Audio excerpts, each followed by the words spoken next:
Local breaking news. This is News Channel 3 covering West Michigan live at 5. Send Trevor off with the honors he deserves.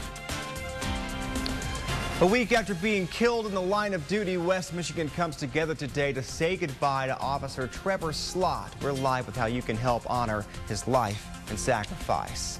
And a new budget's in place for Kalamazoo County. Now the Sheriff's Department getting ready to make some tough decisions. Plus, Michigan's auto insurance laws could soon change. Here why one group says it's not a good idea. Today's Friday, October 21st. Good morning, I'm Josh Rowe. Thanks for joining us on this Friday morning. Let's start off. Thank you, Jeff. He was killed in the line of duty. Now Officer Trevor Slott will be laid to rest today. Slott was killed last week as he was laying down stop sticks to try and stop two bank robbers during a high-speed chase. Throughout the week, his family, friends, and colleagues, even complete strangers, have come together to honor him. Jessica Wheeler joins us now live from Granville outside Resurrection Life Church, where funeral services will be held today. Jessica. And Josh, that public funeral will begin at 1 o'clock today here at Resurrection Life Church in Granville. Now the preps for the full honors service have been underway for a week now to make sure that Officer Slott gets the tribute and the farewell that he deserves. For the last 3 days, people from all across the state have been coming to pay their respects to the fallen officer.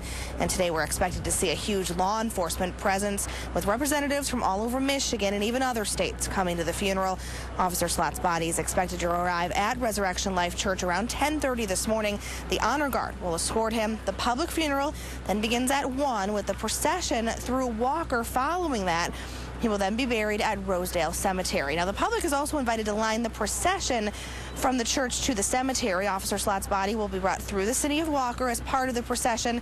You can see that map right there on your screen with the route. The procession is 18 miles long. It is expected to tie up traffic for a couple of hours. Those who've been planning today's ceremonies tell us that every detail is important. It's important to remember his contribution and his sacrifice, and it is very important that we get these details hammered out and set well before the service begins, because we only get one opportunity to provide these honors for the family. There will also be 2 large tributes to Officer Slott across the state. Flags all across the state will be lowered to half staff in his honor. And in addition to that, at 1 o'clock today, all law enforcement officials across Michigan that cannot attend the funeral here have been asked to pull over their cruisers and to activate their lights and sirens for 15 seconds. So if you do see that out on the roads, they are paying tribute to Officer Slott. Reporting live in Granville, Jessica Wheeler, News Channel 3. Okay, thank you, Jessica. Count on News Channel 3 for complete coverage of the services. Again, it all starts at 10:30 this morning right here. It continues on the CW7. We'll also stream everything live on our website. It's WWMT.com. In Vicksburg, a fallen hero is laid to rest as hundreds gather to pay tribute.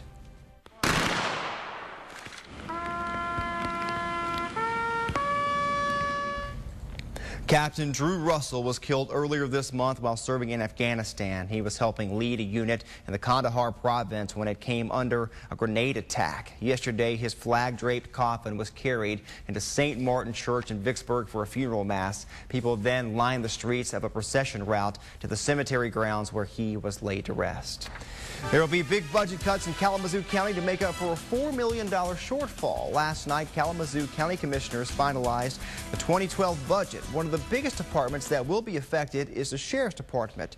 Under Sheriff Paul Matches says they have to figure out how to make up a $750,000 gap. He says that means every program is being examined to see where cuts can be made.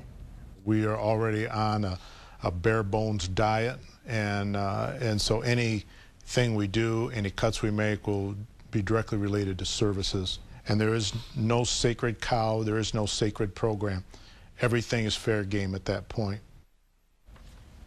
Matches says as many as 8 employees would need to be let go to make up the difference. He says that he does not want to do that because as it is, there are only 38 deputies to protect 106,000 people in the county. He also says using cash on hand slated for a jail expansion is not an option because the expansion is long overdue.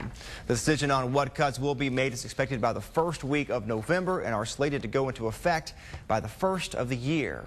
We're watching Washington this morning, where Senate Republicans have blocked a bill aimed at helping save hundreds of thousands of jobs. The measure is part of President Obama's larger jobs package.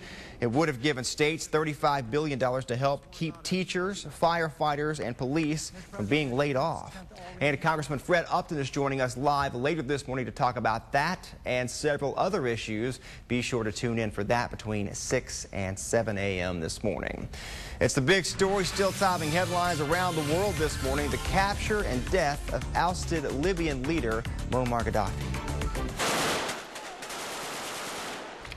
Rebels celebrated after they captured him alive yesterday during a violent clash. He was found hiding out in a storm drain. Gaddafi is expected to be buried today. NATO officials will also meet today to decide when to end its military operation helping the Libyan rebels. A Sturgis man is charged with 33 counts of criminal sexual conduct. Prosecutors say Jason Horning forced 3 girls into repeated sex acts, all under the age of 13 years old. They say allegations surfaced back in 2006, but it wasn't until this year, when a new alleged victim came forward, that police were able to arrest Horning. One of the girls was just 4 years old when the alleged abuse started. Prosecutors say Horning played the assaults off as a game, blindfolding the girls. They're now going through his computers and other electronics to see if there's any more evidence to support the case. Testimony continues today in the murder trial of a young man who confessed to killing a Traverse City teenager. Police found a 16-year-old Carrie Lewis's body in a sand pile in June.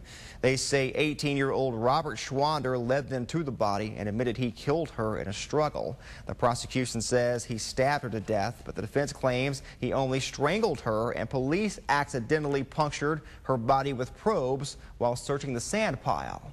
Yesterday, a forensic pathologist refuted that claim and testified the wounds were inflicted while Carly was still alive. He also said the shape of them indicated a knife was used and not a probe.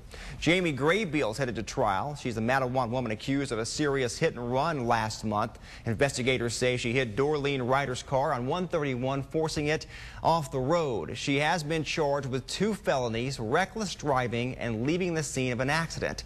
Ryder's now recovering in a nursing home. Graybeal faces up to 5 years in prison if convicted. If Consumers Energy gets its way, you could be paying more on your electric bill. Still ahead, we'll tell you how much money the company's hoping to raise with the proposed increase and when that could happen.